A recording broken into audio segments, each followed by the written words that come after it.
Hello दोस्तों, आप सबका बहुत बहुत स्वागत है टैक्स पाठशाला में। By taxation insight, it's all about taxation.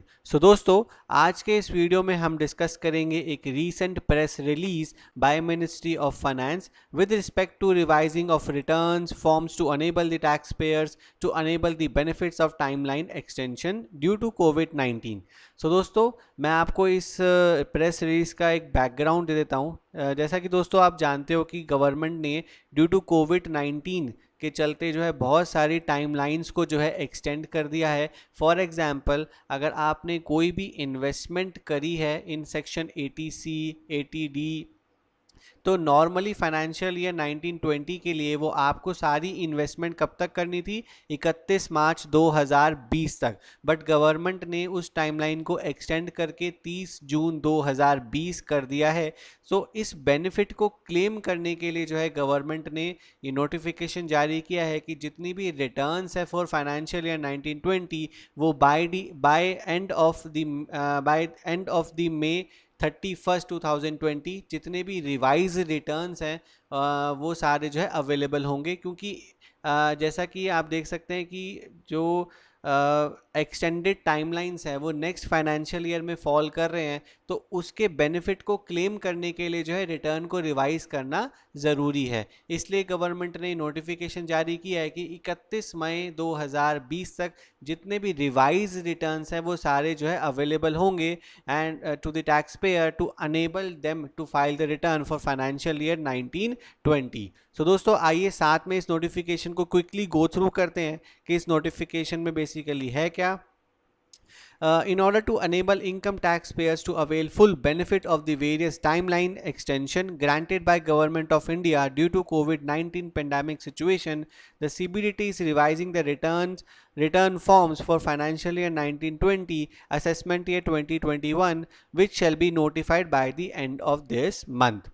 CBDT today said that in order to facilitate taxpayers to avail full benefit for the various timeline extension up to 30th June 2020 granted by government, it has initiated necessary changes in the return form so that taxpayer could take the benefit of their transaction carried out during the period 1st April 2020 to 30th June 2020 in the returns from for financial year 1920। तो दोस्तों, जैसा मैंने आपको बताया कि returns के इन returns में आप बेनिफिट क्लेम कर सकें अपने आईटीआर में फॉर फाइनेंशियल ईयर 1920, तो जितने भी आपने ट्रांजैक्शन करी हैं वो 1 अप्रैल 2020 से लेके 30 जून 2020 तक, जो कि नेक्स्ट फाइनेंशियल ईयर में फॉल करते हैं, आप उसका बेनिफिट 1920 में ले सकें, इसलिए जो है रिटर्न्स को रिवाइज किया जा रहा है। CBDT explained that the necessary modification in the return form are being made to allow taxpayers to avail benefits of their investment transaction made for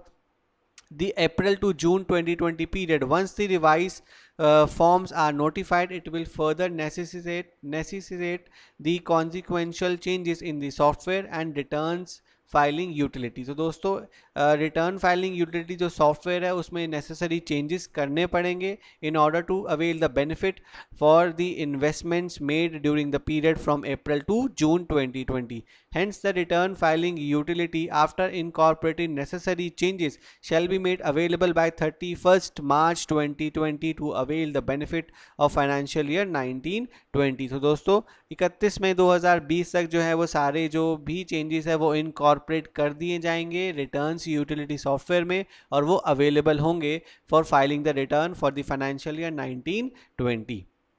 CBDT said that due to the outbreak of COVID-19, the government has extended various timelines under the Income Tax Act 1961, White Taxation and the other laws, relaxation of certain provisions, Ordinance 2020. Accordingly, the time for making investment payments for claiming deduction under Chapter 6A(b) of the IT Act, which includes Section 80C, 80D, 80G। तो जैसा मैंने बताया कि 80G, 80D और 80C में जो भी investment किए गए हैं उनकी सारी टाइमलाइंस को जो है एक्सटेंड कर दिया है 30 जून 2020 तक।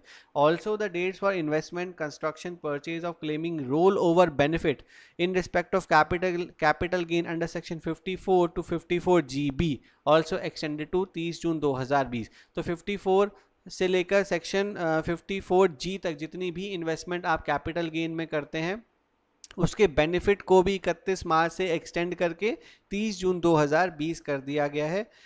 It may be noted that generally the income tax forms are notified in the first week of April. जितने भी income tax के returns होते हैं उसको first week of अप्रैल में नोटिफाई किया जाता है। This year also the E filing utility for the filing of return for the assessment year 2020 was made available as on 1st April 2020, and the income tax return forms ITR 1, ITR 4 for the financial year 2020 2 already notified by notification dated 3rd January 2020। तो जितने भी ये forms returns हैं वो 30 जनवरी 2020 को ही notify कर दिए गए थे। However, to ensure the taxpayer is unable to avail all the benefits of the timeline extension due to COVID-19, the return forms revision is being carried out. तो दोस्तों, ताकि आप बेनिफिट क्लेम कर सकें जितने भी आपने इन्वेस्टमेंट्स करे हैं फ्रॉम अप्रैल टू जून 2020, उनके बेनिफिट को क्लेम करने के लिए जो है जितने भी यूटिलिटी सॉफ्टवेयर हैं उसमें जो है चेंजेस किए जाएंगे,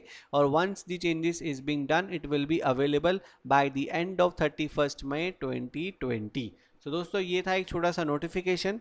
आई होप आपको आज का वीडियो अच्छा लगा होगा और आप ये जो नोटिफिकेशन हमने डिस्कस किया है वो आपको समझ में आ गया होगा। बट स्टिल आपको कोई डाउट है, कोई क्वेश्चन है रिगार्डिंग दिस नोटिफिकेशन और any question you have related to tax, तो आप हमें व्हाट्सएप कर सकते हैं, आप हमें ईमेल कर सकते हैं, और आप हमें हमारी वेबसाइट पे विजिट करके भी पोस्ट कर सकते हैं। ऑल्सो आप जो है इस वीडियो के कमेंट सेक्शन में जाकर भी अपनी क्वेरीज को पूछ सकते हैं। मैं सारी डिटेल्स जो है वो डिस्क्रिप्शन में मेंशन कर दूंगा। So in this way I have done with the today's video. Thank you for watching.